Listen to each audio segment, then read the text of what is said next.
В Илишевском районе вопросам противодействия коррупции уделяется пристальное внимание. Разработаны механизмы муниципального регулирования в потенциально коррупционно опасных сферах деятельности. Эти механизмы сводятся к целенаправленной работе по предупреждению коррупционных проявлений во всех сферах общественных отношений. В районном муниципалитете состоялось расширенное заседание антикоррупционной комиссии. Об итогах работы комиссии за 2019 год выступил глава администрации района Ильдар Мустафин.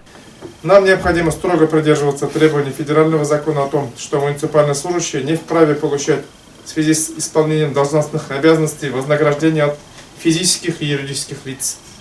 Случаев несоблюдения ограничений и запретов в 2019 году не выявлено. Постоянно осуществляется мониторинг качества предоставления муниципальных услуг путем наблюдения, анализа, оценки и прогноза коррупциогенных факторов. Также в ходе заседания муниципальные служащие и руководители были ознакомлены с изменениями в антикоррупционном законодательстве, требованиями о своевременности и достоверности предоставления сведений о доходах. Были затронуты вопросы этики и норм поведения муниципальных служащих. Проведен анализ обеспечения соблюдения законодательства, регулирующего осуществление закупок для муниципальных нужд. Результатом заседания стало утверждение плана работы комиссии на 2020 год. Хотим напомнить, что администрацией района организована работа специального телефона доверия.